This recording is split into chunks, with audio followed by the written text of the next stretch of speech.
So tell us, who is Bokanda? Unajua kuna wale watu hawajui. Today we are hosting Lumakanda MCA, Mheshimiwa Bernard Mlama Bokanda.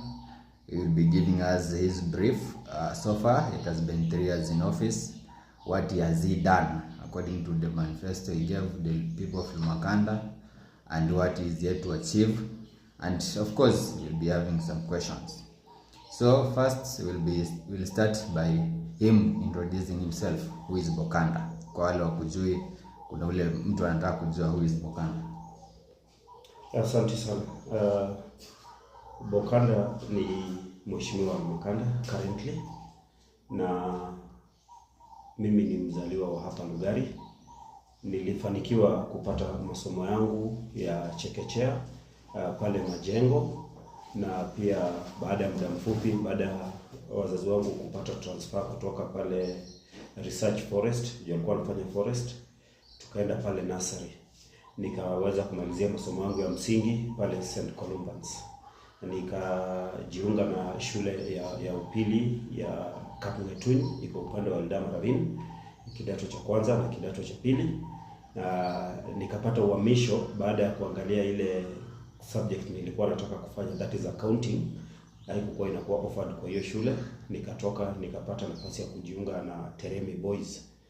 Huko ndio penye nilifanya kidato cha 3 na cha 4, na nikafanikiwa kufaulu vizuri kwa somo la hesabu, physics, inaitwa fizikia manini, na somo la mambo la accounting.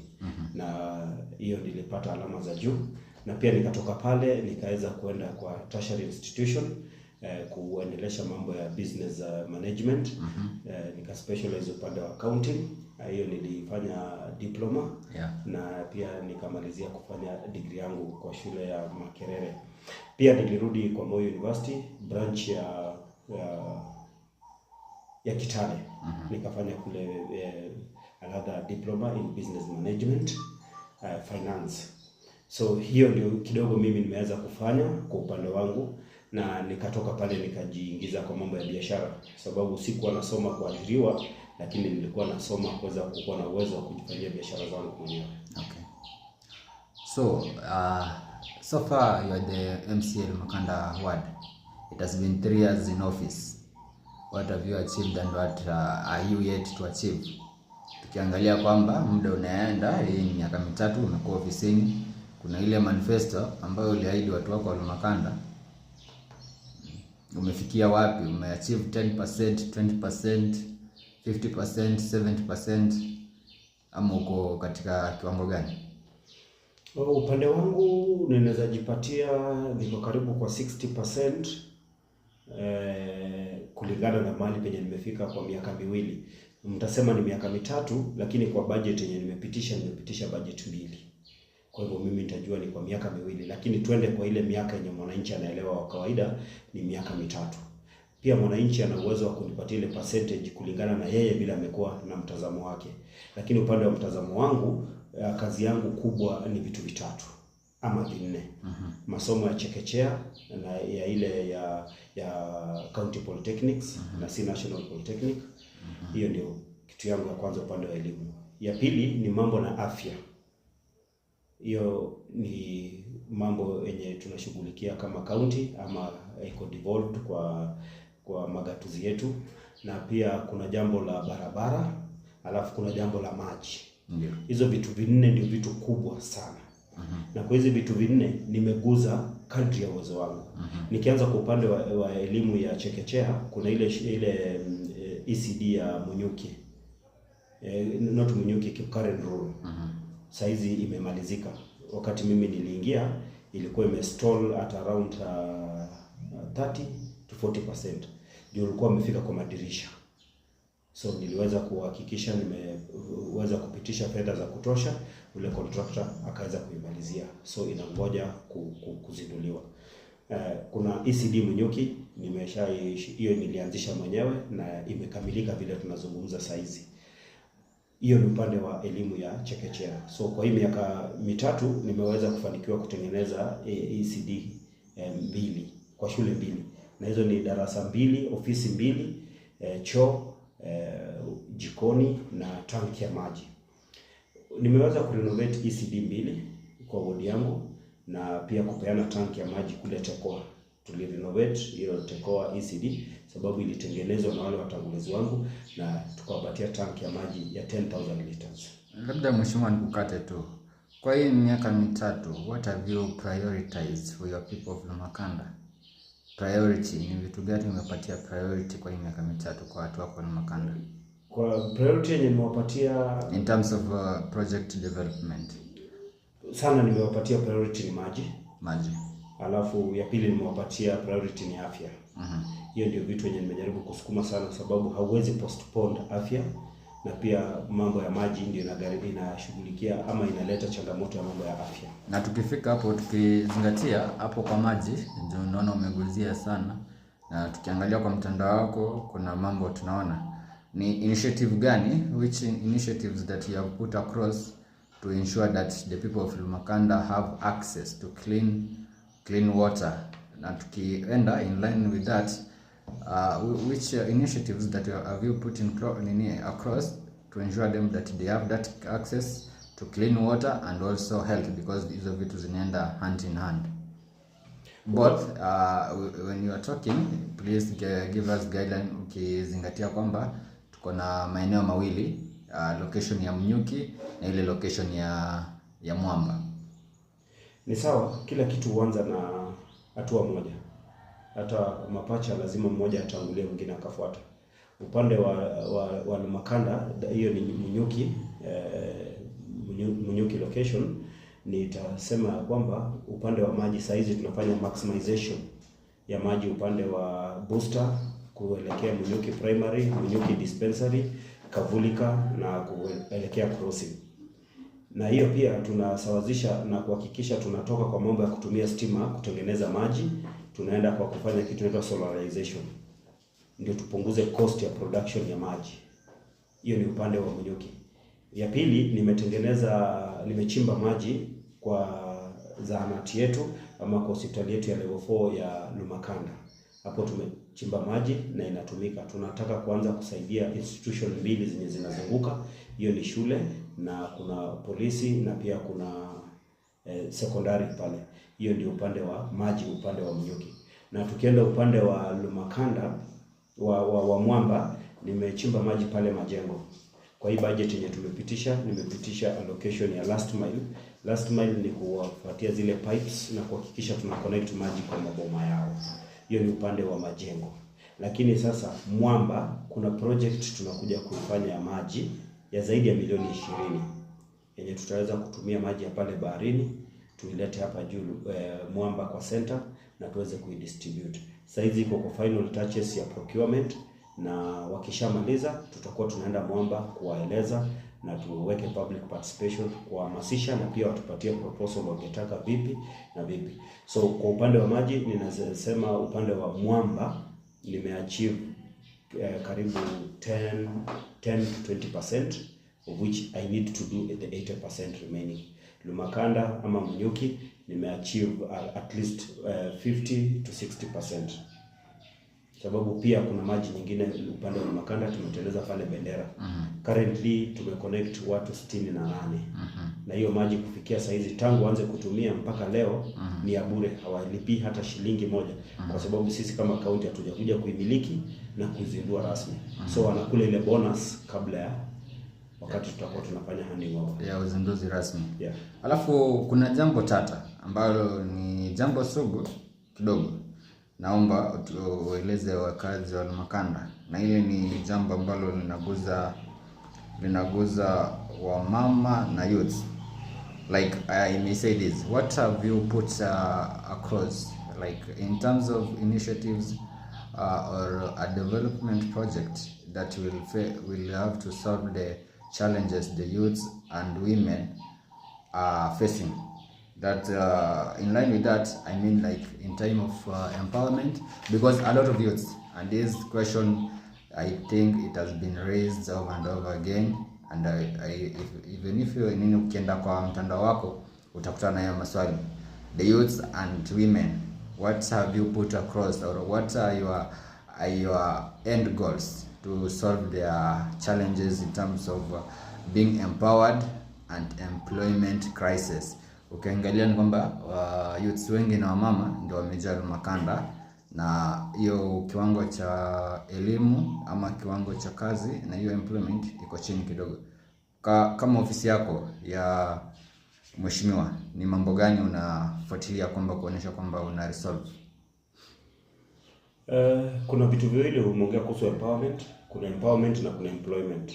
Employment pia it's part of empowerment, na unaweza empower mtu bila kumemploy. Ndio, unaweza muempower na ajiemploy.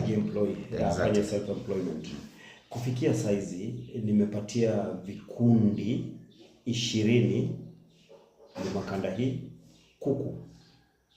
Hiyo ni vikundi ya youth ama mama. Hiyo ni ya youth. Ya wamama tumepatia vikundi 30. Total tumepatia vikundi 50. Vikundi tofauti. Na maindio kuna wale watu hawana mkono ufugaji. Sasa unawashughulikia kivipi? Hiyo ndio changamoto. Hata wewe unaweza oa mke na una uwezo wa kumpatia ujauzito. So mimi ninaangalia ile initial step. Step ya kwanza ni kumpa. Asipokuwa na uwezo wa kuifuga, hapo ndio changamoto inakujia, alafu tunaona tunamsaidia vipi. Lakini pia kwao wote tumewapatia, kuna vijana 5 tumewaandika kutembelea hawa, kuhamasisha jinsi ya kufuga wale vifaranga. Lakini pia kabla wapewe hizo vifaranga, wamekuwa wakienda training kwa miezi 3. Na kwa hiyo miezi 3 ni kila siku moja kwa wiki. Wamekuwa wanafundishwa jinsi ya kufuga vifaranga. Lakini ukweli ni kwamba wengi hawakuji hiyo training. Watatuma tu chairman ama treasurer peke yake. Na hizi vikundi, kumbuka hii training haifanyiki Lumakanda. Inafanyikia kwa boma ya wale wanaenda kufuga. Kwa hivyo hauna sababu ya kutokufika kwa sababu wamekuja kwa mlango yako. So wengi wamekuwa kidoji, na wengi wanasema kuku mimi najua kufuga. Kuku ndeza fuga. Lakini ndio imekuwa changamoto. Changamoto kwa ufugaji wa kuku imekuwa ni upande wa kuilisha, lakini si jinsi ya malezi. Na ukishindwa kuifuga upande wa kuipea chakula na madawa, basi utakuwa unashindwa, unafail kuanza kuilea. Hiyo nimeipata ni changamoto, lakini kwa sababu wengi wamekuwa wakiomba, hivyo ndio vile wamekuwa wakiipata. Na tumepatia watu 200 wale hawajiwezi. Hata ukimpea kifaranga moja hawezi ilisha, sababu hata yeye mwenyewe ameshindwa kujilisha. Hawa watu 200 tumewapatia kila mmoja vifaranga 20. Tumewapatia chakula ya kuweza kuitoa kifaranga mpaka iwe kuku. Na pia madawa tunawapatia free. Na wale vijana 5 wenye tumewaajiri, 3 wakiwa wa kike na 2 wakiwa wa kiume, wote wako attached kwa hizo familia, kuwapelekea madawa na kuhakikisha chakula ikiisha wanawapelekea chakula nyingine. So hiyo ni upande wa empowerment ya upande wa kuwasaidia wenyewe wajiajiri. Upande wa sisi kuajiri, tumekuwa na kazi mashinani. Wameifanya miaka 2. Na kazi mashinani tumeajiri kwa ujumla 50. 15 wakiwa ni wavulana.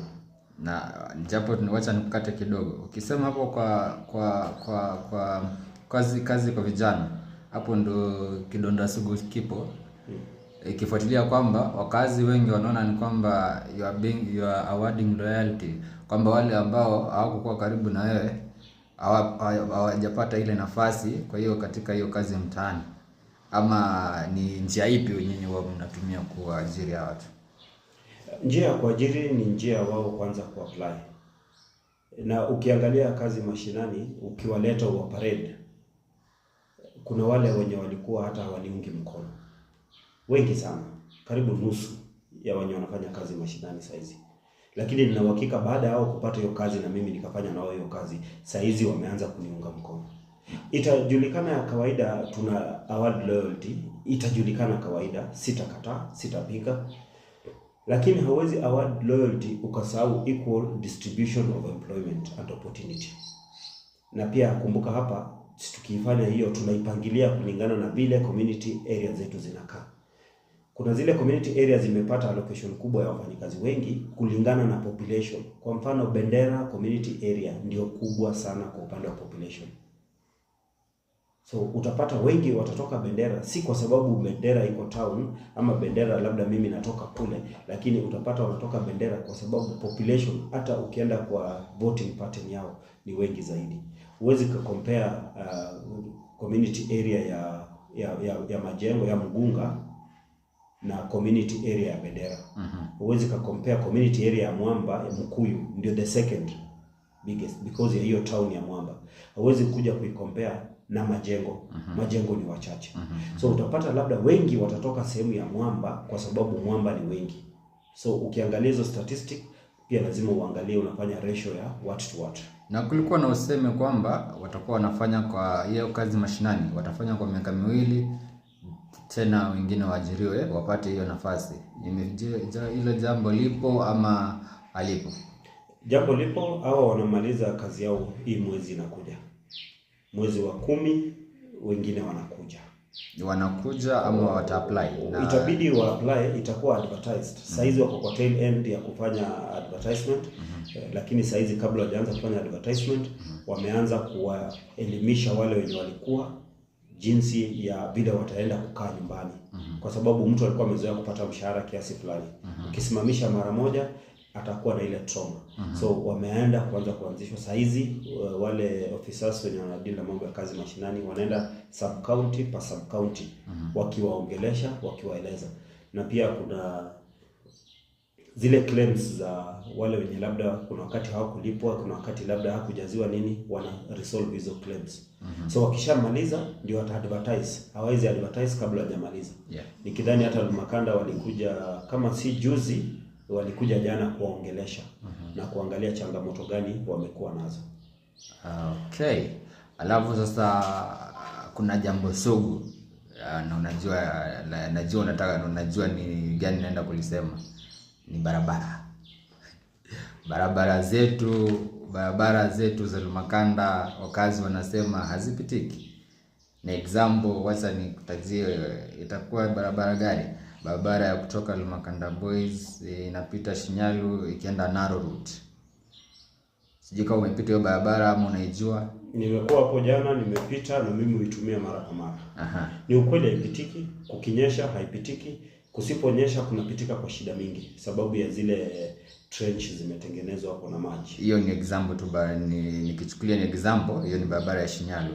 So kwa hizi barabara japo kuna zile najua kuna zile barabara za county ambazo zinaitwa feeder roads, zinatoa watu ndani zikiweka kwenye barabara main. Na kuna hizi barabara zingine ambao unajua ni za county. Sasa hizi naona wanasema kwamba mvua ikienda kupungua at least kwa hii miaka 3 ni gani barabara gapi at least umeziguza, na ni barabara gani unaenda kuguza, ama ni barabara gani ambao unaenda kuzingatia? Ukiangalia kwamba wananchi, hiyo ndo basic need wananchi wanatazamia. Mambo ya barabara ni kitu wananchi wanabidi waelimishwe na waielewe. Na ukweli ni kwamba kama kitu ni mbaya ni mbaya. Mabarabara zetu ni mbaya. Tukubali hiyo kwanza. Nimekubali mabarabara ni mbaya. Unasema wewe kama mheshimiwa barabara ni mbaya. Makosa iko kwa nani? Turudi sasa, ni nani anatakiwa atengeneze barabara? Sheria ilipitishwa mwaka wa 2022 wakati tumekuwa kwa mambo ya uchaguzi kabla ya bunge kuvunjwa. Bunge la kitaifa. Wakachukua kitu inaitwa fuel levy. Na wakachukua kitu inaitwa road maintenance. Wakaitoa kwa county, wakaipeleka kwa national government. Hiyo ndio kitu hatujai kuja wananchi wakatuelewa ama tukawaeleza.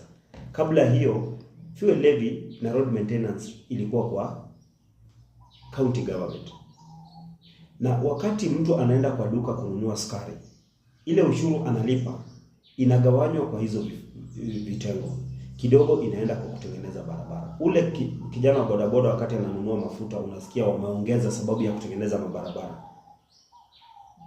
Ule mafuta amekunywa kwa kaunti ya Kakamega, amekunywa Lumakanda kwa wodi yetu, lakini mwenye anachukua ile ushuru ya mambo ya barabara ni national government. Hakuna siku national government imeallocate even a 0 shilling kwa county kwa sababu ya road maintenance. Barabara zote zimetengenezwa kwa makaunti zote Kenya mzima, Kakamega ikiwa ndani yao. Wametumia development money. Wanatumia zile pesa za kufanya miradi zingine kufanya road maintenance. So changamoto ilikuwa pale, lakini juzi haijapita miezi 3. Tumeona wakati tulienda kotini na koti katusikiza. Wakaturudishia a small percentage ya road maintenance back to the county. Na Kakamega imepata 80 million ya road maintenance. Out of 60 wards wakigawana 80 million, kila moja inapata karibu 800,000. 800,000 haiwezi tengeneza hata kilomita moja ya barabara. So hapo ndipo penye changamoto imekuja. Pale nyuma kulikuwa na feeder roads ni za county, alafu main roads ni za national government. Lakini as it stands, road maintenance inabidi irekebishe zile mabarabara zimekuwepo. Ndio manake nasema hivi, kwa mwananchi wa kawaida barabara zote ambazo zina connect wards, all roads connecting the wards within the wards wanajua ni za county. Yeah. Na ndio maana nimekuambia kabla hii issue ya road ya, na nataka uangalie wewe mwenyewe Google. Kuna kitu inaitwa road maintenance levy. It is supposed to maintain the levy. Is it available at the county level? The answer is no. So kama tumeshatengeneza hiyo barabara ya feeder road yenye unasema, what are we going to use to maintain it?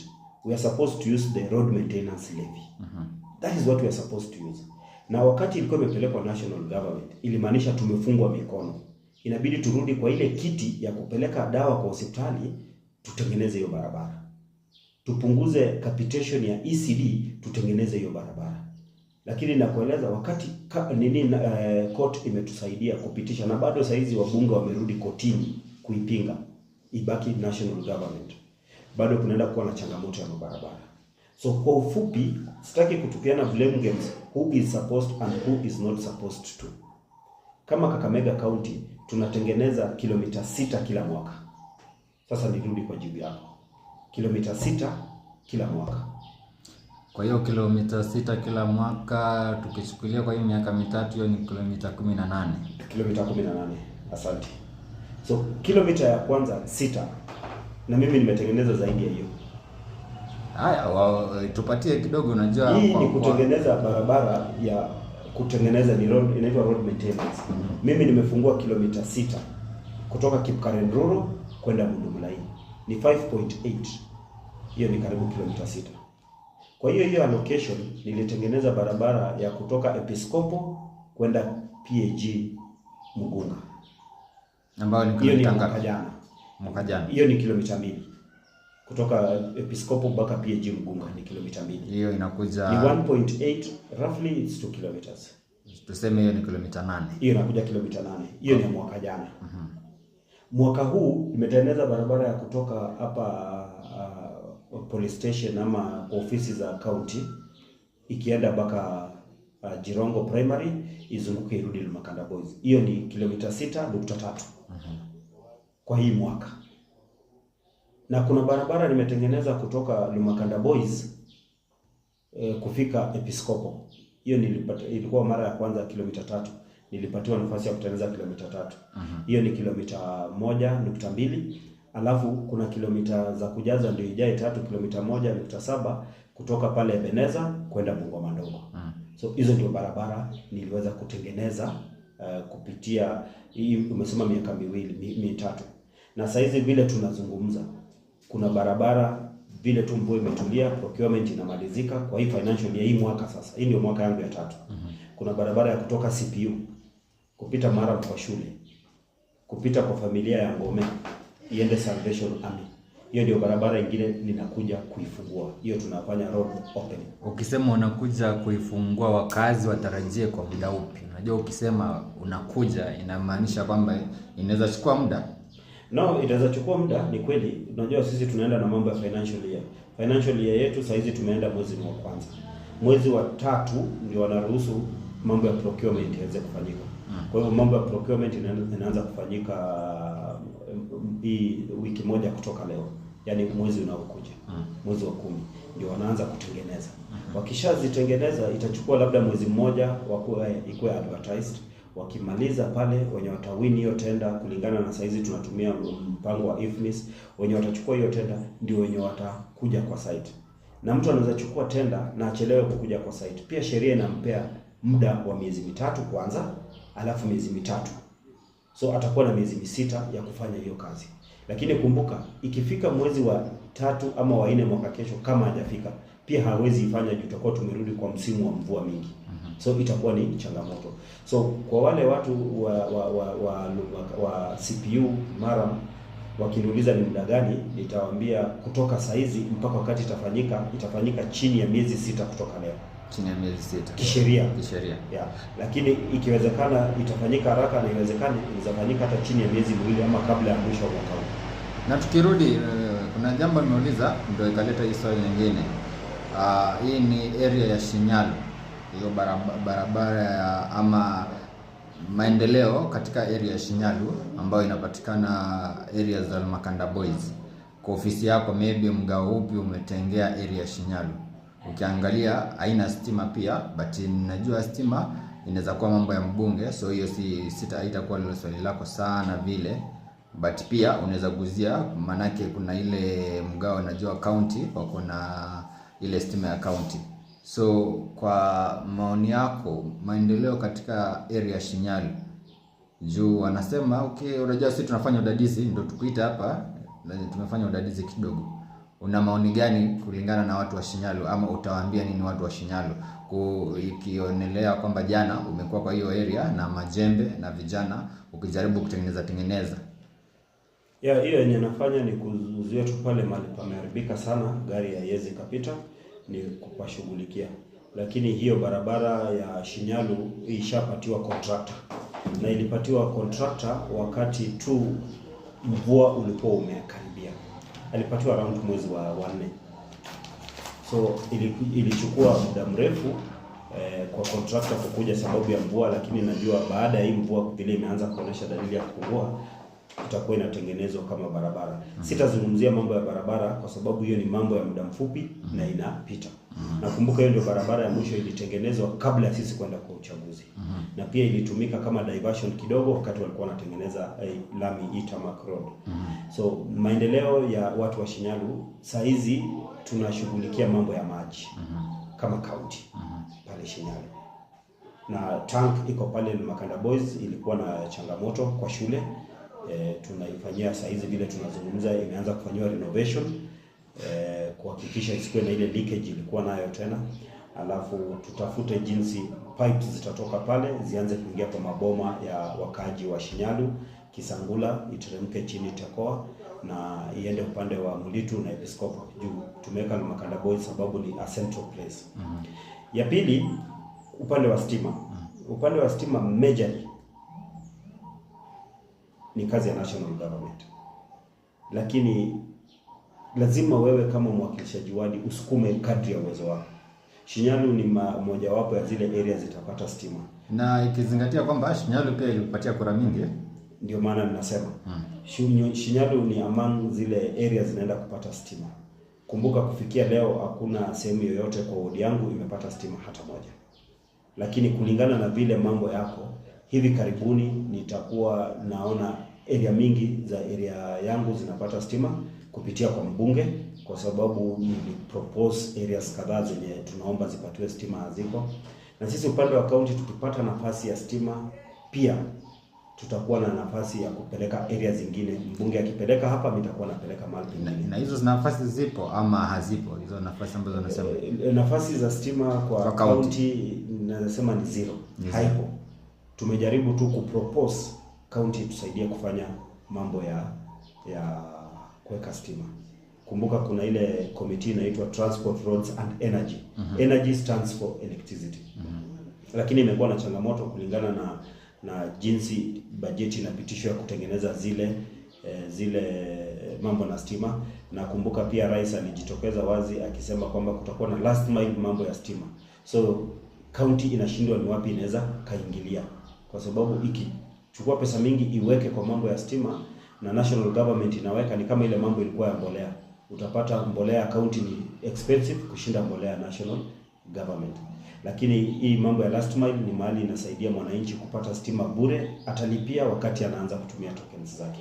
So Shinyalu itakuwa inapata stima. Okay. Kwa zile areas zinapata stima, Shinyalu itakuwa inapata maji. Na pia mimi niko kwa final touches yangu ya kuhakikisha tumepata ECD pale Shinyalu. Sitaki kuambia ni nini wala nini, kwa sababu hiyo ECD niliwaahidi wakati nilikuwa ninatembea. Nikiona watoto wa kule ndio waende ECD, itabidi waende Tekoa, itabidi waende Mbaya ama waende Majengo, na ni mbali ambapo ni mbali zaidi. So niko kwa final touches yangu ya kusaidia wakaji wa hapo tukue na ECD center na ni sajili ikuwe under county. Jambo nzuri ambapo linanileta kwa swali langu lingine ambayo na ningependa kukuuliza, how does you involve the community in this, because umeongelea mambo mazuri umeguzia. How are they part, do they have the ownership rights, ama una engage aje ambapo wanapata uwezo wa kusema hili jambo, hii maendeleo mheshimiwa ametu engage. Nikisema hivyo nasema kama kitu kama hivi tunasema ile public participation. Do you engage with them and tell them that this is what we have? Shughuli yoyote ya kiserikali lazima public participation ifanyike. Shughuli yoyote hii yenye nimesema ya maji, mahali penye tutahusisha community, na nilishawatangazia wakati tumemaliza renovation, tunataka kuanza piping, lazima tutawahusisha. Kuwahusisha ni vile watatupatia mwelekeo, wangependa maji teremke, vile wangependa mwelekeo pipe za maji zitapita, lazima tutawahusisha. Pia tutawahusisha kwa sababu maji yoyote ya serikali, iwe ni national government, iwe ni county government, maji ulipiwa. Lazima tuwahusishe, tuambie maji utapata, lakini utakuwa unalipia kiwango hiki kulingana na vile wengine watakuwa wanalipa. Na pia lazima uhusishwe kulingana na mambo ya rationing. Utaambiwa labda kwa wiki utakuwa unapata maji mara pili. Unajua kuna mahali niliona mtu anasema maji hakuna na tunalipia. Maji inakuja mara pili kwa wiki ama mara moja na tunalipia. Hiyo ndio mtindo wa maji. Maji haikuji kila siku kama stima. Maji kuna kuanga na kitu inaitwa rationing, au wanapewa au wananyimwa au wanapewa, hivyo ndio vile inafanyika. So lazima tuwa involve kwa mambo ya public participation. Ikikuja kwa mambo ya ECD, ninasema ni lazima, hata saa hizi vile tunazungumza, ni community inanisaidia ku identify the central place, ku identify vile tunaweza fanya na tumalize. Lakini tukishatoka kwa hiyo step ya community, ni wachache, labda ni 4 5, kawaida wanasema panya wengi hawachimbi shimo. Hiyo shimo ikishaonekana imechimbwa, sasa tutakuja sisi sote tuambiane hii kitu kitakuja hapa, na kabla tukipeleke kwa county lazima sisi wenyewe tu manage. So tutachaguana watu gani wataweza kumanage hiyo ECD as we forge ahead. So kila kitu lazima tufanye public participation, ndio tuweze kuhakikisha wananchi wameleta input yao, na pia wameelimishwa na wameelewa ni kwa nini hiki kinafanyika hapa na kiwezi fanyika mahali pengine. Hiyo ni safi. Na pia tungependa kuzungumzia hili jambo. Watu wengi katika wadi yako wanasema kwamba wadi iko na location mbili. Hiyo ni Mnyuki na Mwamba. Na wengi wa Mwamba wanafeel kwamba umeegemea Mnyuki zaidi kushinda Mwamba. Ama ni mtazamo wao tu katika maendeleo? Wako sawa, sitapingana. Mtazamo ni kweli. Mwaka jana tulikumbwa na tatizo baada ya Gen Z kuangusha finance bill. Hakuna maendeleo ilifanyika mwaka jana kwa kaunti mingi sana. Unless kwenye ilifanyika sababu ya ile previous financial year. Juu wakati walipunguza ile mgao, rais alikubali warudishe kwenye bunge na wakakata ile mgao. Rais alikata mgao wa kukuja kwa kaunti. Na pale ilipatia magavana pia nafasi ya wao kukata mgao wa maendeleo. Wakabakisha mgao wa recurrent na maybe hizi vitu zingine. Na recurrent ni kuongea kuhusu mishahara, ulipaji wa stima, maji, vitu zingine zile zenye lazima zikuwe zinagharimika kwa kulipiwa kila mwezi. Kulingana na mimi nilipanga financial year ya kwanza na ya pili vizuri sana, nikagawanya project. So ukiangalia zile project ninafanya Mwamba zinashinda zile project zinafanyika Mnyuki.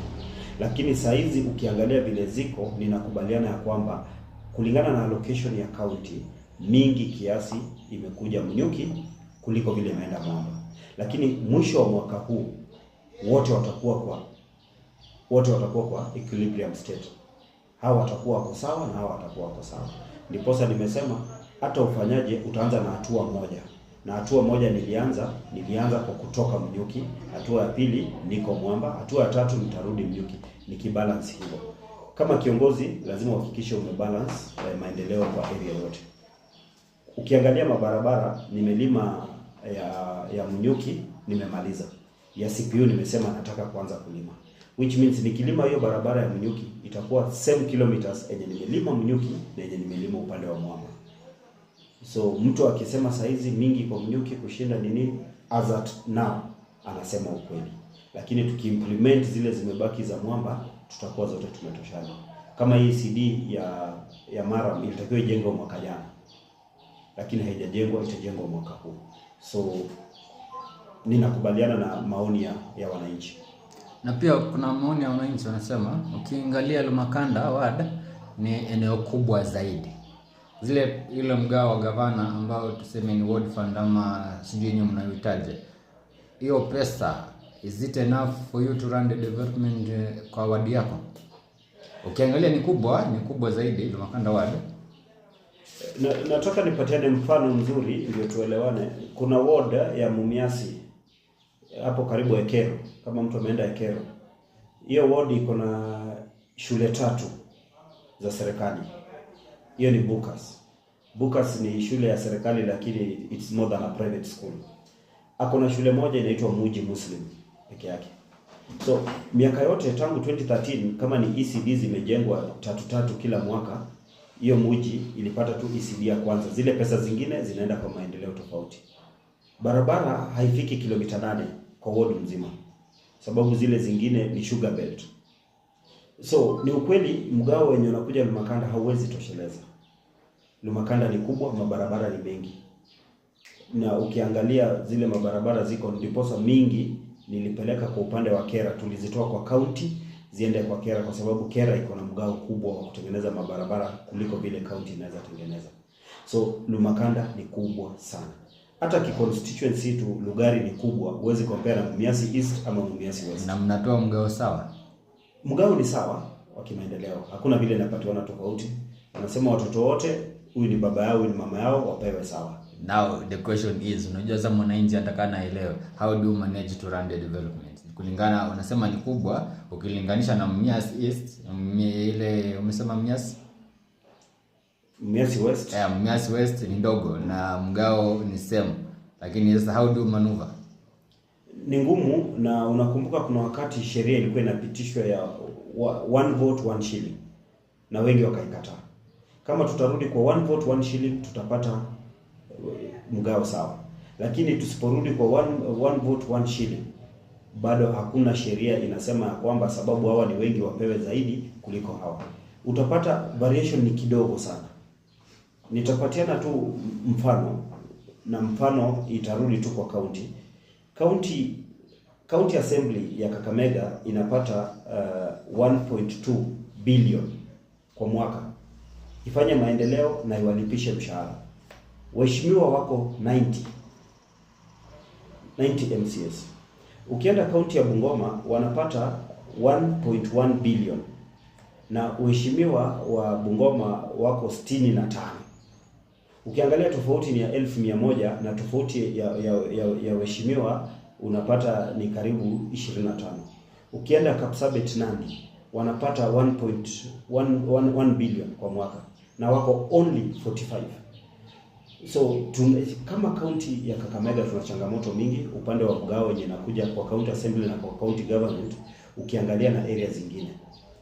So mimi ninaomba tu ya kwamba kama kutakuwa na ile sheria, na wengi wenye wanapitisha sheria ni wabunge, wakirudi kwa 1 vote 1 shilling tutaweza kupata mgao sawa na wale wenye wako na area ndogo. Haya, inasalia tuseme miaka 2, wananchi wa Lumakanda watarajia nini kutoka kwako? Kwa hii miaka 2 imebaki, wakaaji wa Lumakanda watarajie kuona natengeneza maji ya safi ya kukunywa kutoka pale bandari iko inafika pale Mwamba. Watarajie kuona nafungua barabara ya CPU Maram ECD, na pia watarajie kuona ninafanya last connection ya maji ile yenye nimechimba pale Majengo dispensary, na pia vile vile watarajie kuona pale Majengo dispensary ninabadilisha kabisa, nimalizie ku renovate hiyo maternity wing, nitengeneze waiting bay, nitengeneze walkway, na tuhakikishe ile mandhari ya ile hospitali inakuwa up to par. Na hii ya majengo yenye ninaongea kutengeneza waiting bay na nini itafanyika chini ya miezi 2 kutoka leo.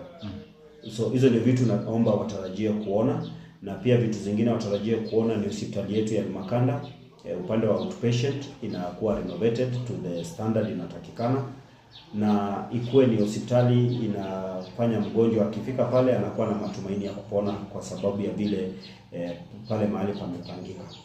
Pia vitu zingine watarajie kuona kwa hii miaka miwili imebaki ama 2.5 ama kulingana na vile imebakia, ni kwamba nitazidi kutembea na wao wakati wamepatwa na msiba, wakati wana changamoto yoyote. Sitawawacha, nitatembea nao vile nilianza kutembea nao kabla ya kuchaguliwa, vile nimetembea nao tangu nichaguliwe siku ya kwanza mpaka leo. Nitazidi kutembea nao mpaka mwisho wa hii safari ikifika 2027. Jambo moja ambalo ni jambo sugu, mgao wa county katika allocation ya basari. Huu mwaka hakuja kuwa na basari. Unaweza tuambia nini? Hakuja kuwa na basari kabisa. Inakuja ama wananchi watarajie nini? Budget ya basari tulipitisha mwaka jana mwezi wa 7 tukipitisha bajeti. Na kawaida ukipitisha budget ya county tunasema mwaka unaanza tarehe 1 mwezi wa 7. Tulipitisha budget ya 3 million kwa kila ward. Wakati wa Januari kukatoka na ile advertisement ya kwamba watu wa apply, na tukaanza kufanya application. Tulifanya backup vetting, beneficiaries wengi wanajijua kwa sababu wengine wana access document kwa sub county office, na wale hawajajijua pia wameshafaidika kupata hiyo basari. Lakini karibu tarehe 20 Januari, Controller of Budget alisema si kazi ya magatuzi ama county kupatiana basari, ni kazi ya wabunge ama national government. Sisi tuweze kupatiana basari kwa polytechnic na ECD peke yake. ECD tunawapea in form of capitation, na pia kwa county polytechnic tunawapea in form of capitation, na tunawapea kidogo ya kuwasaidia kufanya mtihani. Mtihani yao inakuwa karibu shilingi 8,000 ama 10,000. Hivyo ndio vile tulipitisha. Wakati Control of Budget alikataa, ilibidi tuende kotini kusema kwamba aturuhusu tuweze kupatiana.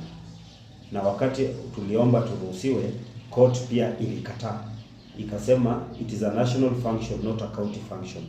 We need to concentrate on doing county functions and not national functions. So ikabaki hivyo kwa koti. Lakini county karibu zote zilikuwa zishapitisha sheria ya kwamba zimepitisha pesa ya kupatiana kama basari. Na the only way unaweza tumia pesa kufanya kitu kingine ni kufanya supplementary budget ya kutoa hizo pesa kuzipeleka kwa vitu zingine.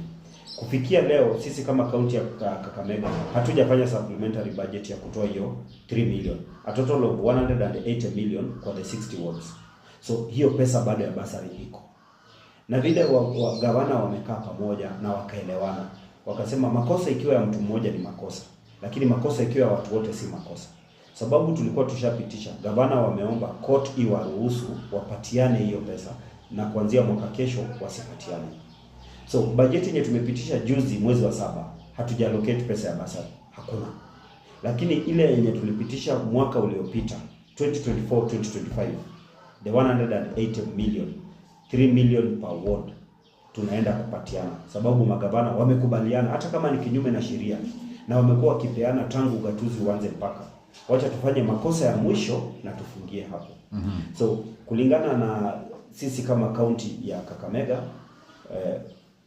hii mwezi tunaenda kuanza, tutakuwa tunapatiana hiyo basari.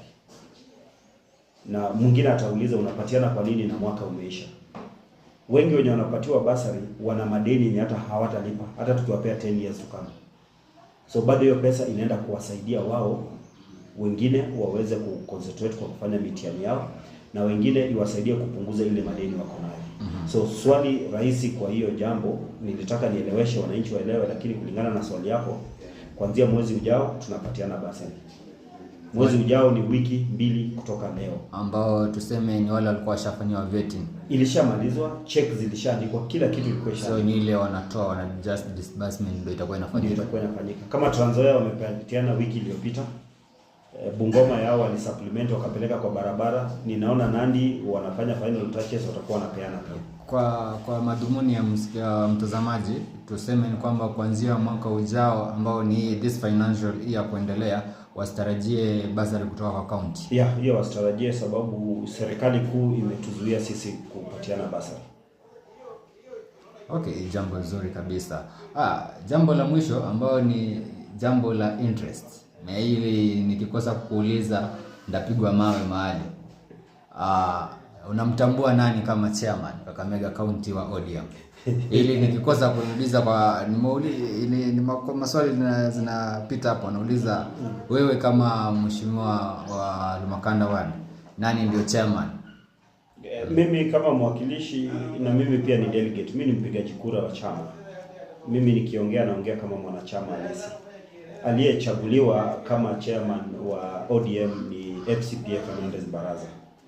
Mheshimiwa Nabii rafiki yangu wa karibu sana, na pia ni baba yangu kwa sub county, na pia ni mentor wangu kisiasa. Sina ubaya na yeye, na sidhani kama changamoto ya kukua chairperson wa ODM inaweza fanya tukakosana ama tukakosa kuleta maendeleo. Lakini kura zilipigwa. Kura ya mara ya kwanza walishindwa kuelewana kati ya mambo ya mlolongo na secret ballot. Lakini sheria za ODM ziko wazi kulingana na constitution.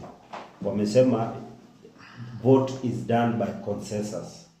Inamaanisha wale mnataka mkae muongeleshane, mkubaliane mmoja, labda kulingana na uwezo wenye ako nayo ama umaarufu ama nini mumpatie.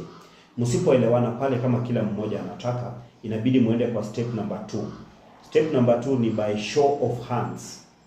Hivyo ndio vile sheria inasema, show of hands. Show of hands ni kuinua mkono. Wangapi wanataka mtu fulani Bokanda? Mnainua mkono, wanahesabu 1 2 3 4 5 20. Wangapi wanataka Jackson? Wanainua mkono 1 2 3 4 10. So mwenye ameinua mikono 20 amepita. Na sababu kuinua mkono saa zingine inakuwa vigumu kuhesabu na kubalance ama kusema nay na no. So unapata kuna ile mtindo wa mlolongo ama kugroup. Wanasema wenye wanataka mtu fulani songeni kando, na wanataka mtu fulani wasonge kando. Hivyo ndio vile sheria ya ODM inasema, kwa sababu wanataka uwazi. Secret ballot inakuanga na vitina mingi. Nitakunyima hiyo kura na nikwambie nilikupea. So walitaka uwazi. Hivyo ndio constitution inasema. Na kama ni makosa ilifanyika na constitution ya chama cha ODM. So swali langu nimejibu, lakini wananchi chenye nataka niwaombe, mambo ya chama na mambo ya ODM haina uhusiano sana na maendeleo. Haina uhusiano yoyote na maendeleo ya county yetu, na haina uhusiano yoyote na maendeleo ya ward yetu ama maendeleo ya sub county. Maneno yako ya mwisho kwa watu wa Lumakanda, labda utawapenda kuambia nini? Utume salamu labda nini moja mbili?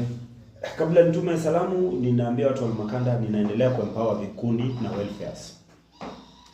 Kufikia saizi nimeempower welfare 6, na leo pia naenda kuempower welfare nyingine. Na jinsi ninavyo empower welfares ni kwa kuwanunulia viti, wengine na wanunulia mahema. Wengine tunasaidiana na wao, wanatoa pesa nusu na mimi natoa nusu, tunawaletea hema. So wengi wakinisikiza na wako na welfare, wanitembelee kwa ofisi tuweze kuzungumza na wao, tupangane jinsi ya kusaidiana welfares. Hivi karibuni nitaanza kusaidia Lusoma, kwa sababu wale wa mama pia wana changamoto. Lakini la mno la kueleza ni kwamba tupunguze propaganda kwa kusaidia jamii yetu kuendelea mbele. Unajua propaganda inajiuza sana kuliko ukweli. Leo hii ukifanya kitu kizuri hakuna mtu atakaye kukumbuka. Lakini leo hii ukianguka na pikipiki nguo yako iraruke, kila mtu ataongea mpaka utafika hata Amerika ionekane ulianguka nguo ikani. Lakini ukiweza kumsaidia mtoto wa mtu kumpelekea shule, hakuna mtu ata acknowledge uliwaifanya jambo lolote. So tupunguze kuuza propaganda sana, sababu propaganda matunda yake hayaliki. Lakini tukubaliane kuuza jambo jema, kwa sababu ile jambo jema tukiuza matunda yake yanakulika. So sitaki kutuma salamu, lakini nikuambia tu watu wa Lumakanda nawapenda sana.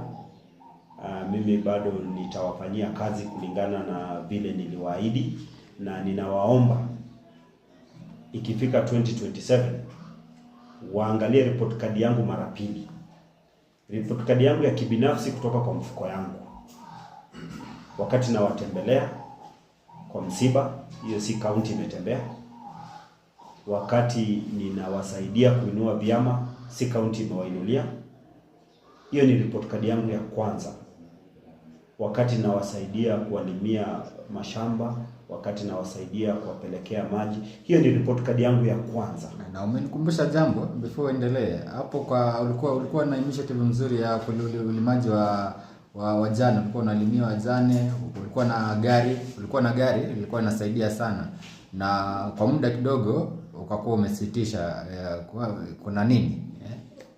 Sawa, nitarudi hapo, ndio nimesema tuuze kitu njema vizuri.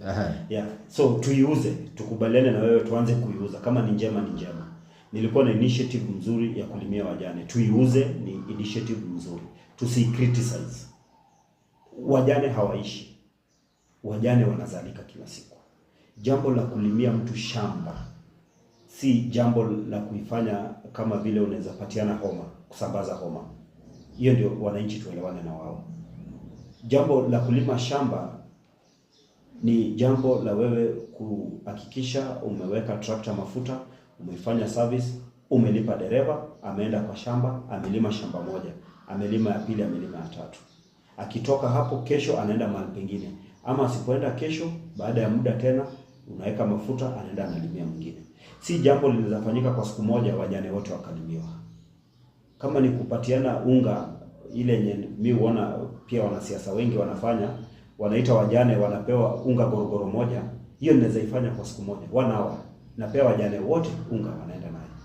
Lakini iwapo nimechagua, ninafanya kitu inaitwa sampling wajane kwa area, unachukua 5 unawasaidia, unaenda area nyingine.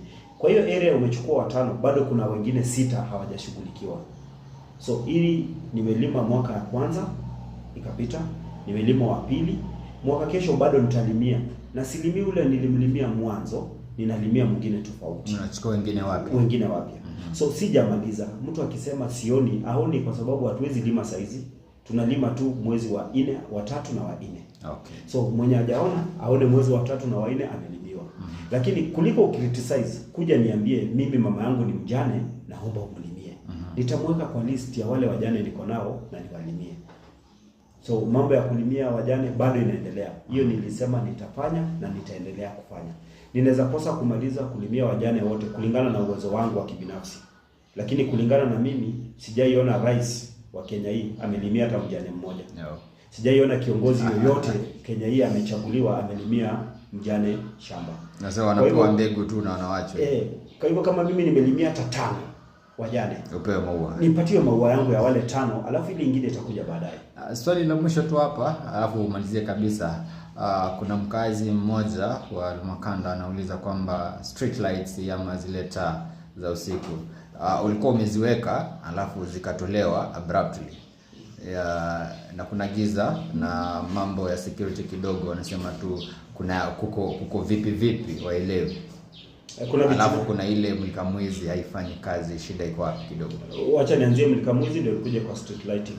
Mulika mwizi ilitengenezwa 2017 mwezi wa pili. Hiyo ni February, tarehe 22 February if I'm not wrong.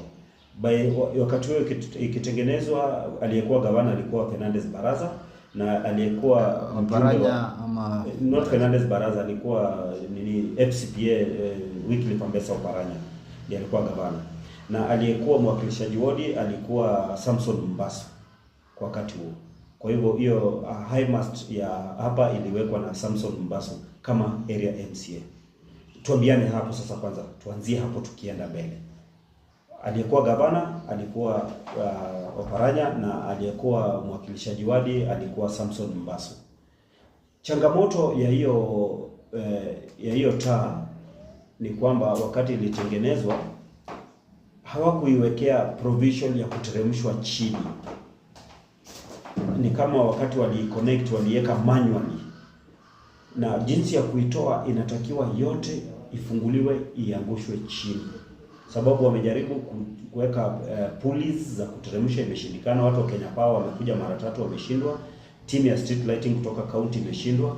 Timu ya street lighting kutoka Kisumu yenye huwa pia wanatusaidia imeshindwa. So option ni kuitoa iwekwe chini. Kuitoa iwekwe chini kuna changamoto 2 ama 3. County hatuna mashini crane ya kutoa. Lazima tu procure crane. Watu wa crane pesa yao inafanywa variation. Mara leo ni hii, mara kesho ni hii. Hiyo ndio imekuwa changamoto. Na pia county imeshindwa jinsi ya kuingiza hiyo kama mbinu ya kutengeneza hiyo. But sasa inabidi palipo tufikia, inabidi tuipatiane ikuwe kama tender. Watende mtu akuja ifanye hiyo kama kazi. Ya tatu, kwa kulingana na hiyo street lighting, wakati itabidi tolewe, inabidi tuongee na watu wa stima, wa shut down stima. Sababu kuna ile main yenye inatoa stima kutoka Mwamba inakuja Lumakanda ikipeleka Lugari, yenye inabeba 3000 kilowatts and above, lazima itazimwa. Hizi waya zingine zizimwe, zishukishwe zote chini, sababu waya mingi za stima zimepita. So imekuwa na changamoto kubwa. Hapo ndio penye mimi niliamua kwa upendo niko nayo na watu wangu niweze kuwaletea street lightings. Nikazinunua, nikapitia watu wa Kenya Power wakaniambia chenye inabidi ninunue, na nikanunua na nikaleta nikaweka. So wakati niliweka sasa ndio nikakuja nikapata vitina ni mingi. Kumbe kuna mwenye alitaka kusikue na light ndio nianguke kura ya 2027. Lakini mimi nasema kura ya 2027 hatuwezi ianguka saizi, tutaanguka tu 2027. Saizi ni kufanyia wananchi kazi. Wakati niliiweka kuna wenye waliandika message wakatuma mpaka ripoti Nairobi ya kwamba mbona hizi street lights ni za mtu binafsi na zimewekwa kwa stima kwa post ya Kenya Power. Hizo messages ziko, wenye walioandika ni vijana wetu wawili kutoka hapa na walitumia hiyo ofisi ya Power ya hapa kwetu Lumakanda. Sitataja mtu mmoja mwenye alipatiana namba ya mkubwa wao kwa sababu pia yeye alikuwa na interest ya kutaka kufaidika kwa mimi kuweka hizo street lights. Lakini nikasema si za county, ni zangu kwa sababu ya wafanyabiashara. So wakati niliona masimu imekuwa mingi na walikuwa wamenipatia an okay kutoka kwa department ya Power ya Eldoret na ile ya Kakamega, sikutaka kuenda kwa mzozo. Kama ripoti shafika Nairobi kwa mkubwa, niliamua kuitoa kwanza niende kwa mkubwa. Nilitoa, nikarudi Nairobi, tumeongea na wao, tumerudi Eldoret, tumeongea na wao, na hivi karibuni itakuwa inarudishwa. Ni yangu ya kibinafsi, lakini ni kwa manufaa ya watu wa Lumakanda. Kwa hivyo ni kama serikali ingine tu. Okay. So wengi wenye walikuwa na wasiwasi, walikuwa wanasema ataweka hii street light yake hapa saizi, alafu ikifika mahali penye labda ataona tumemkataa ama nini imefanyika atazitoa. So hawataki ionekane hivyo. Mimi nikiweka street lights ni permanent. Matokeo yenye yatatokea ya uchaguzi wa 2027 tunaachia Mwenyezi Mungu. Nikipata nafasi street lights zitakuwa. Nikikosa nafasi street lights zitaendelea kukua. Juu wakati tutaweka tuta hand over kwa manager wa soko ndiye atakuwa na manage hiyo street light. Sure kabisa. Yeah. So hapo ndo tumefikia. Ni shukrani sana. Tumekuwa naye uliniambia nitume salamu. Tuma salamu. Kuna mpigaji kura wangu mmoja anaitwa Rebecca, ni rafiki yako pia, anatoka Majengo. Aliniambia nikikuwa hapa nisikose kumtaja asikike.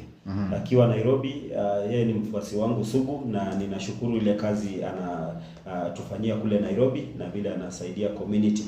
Na pia tu nikujulisha watu wa Lumakanda, hii si mambo ya vifo, lakini tutawatangazia. Siku ya Jumamosi tuna matanga karibu 5. Tuweze kutembea tusaidie hizo familia. Kuna familia ya Sabatia, kuna ile familia pale Lumakanda Boys, kuna ile familia ya kina Mildred pale Majengo, na kuna ile pale Mwamba karibu opposite Edmos. So tutembelea watu wote, na pia ninatuma salamu kusalamia manager wangu. Namwambia anafanya kazi nzuri, aendelee kufanya. Dereva wangu Alex saizi anakimbisha mkubwa, aendelee kufanya hiyo kazi vizuri. Hao ndio watu nawasalamia, bila kusahau Gabu na Isiche akiwa pale kwa buchari, akatia wananchi wa Lumakanda nyama mzuri. Mtu asimwekee mfupa, lakini pia mfupa ni mzuri kwa kutengeneza supu yenye inatengeneza bone marrow. Barikiwe. Shukrani kabisa. Tumekuwa naye Mheshimiwa Benard Mlama Bokanda wa Lumakanda Ward, na tumekuwa na ile politics and leadership ambapo tumeweza kuulizana maswali 1 na 2, ametujibu kulingana na uwezo wake. Tutakuwa tunamuengage wakati mwingine ambapo mtataka ama wakati hitaji litakuwepo, ili tuweze kuboresha maslahi ya watu wetu. Ni mimi wenyu Promise ama True Kid mkipenda. Hadi masaa mengine. Tufanye kazi nyingine. Ya ICJ hiyo itatangazwa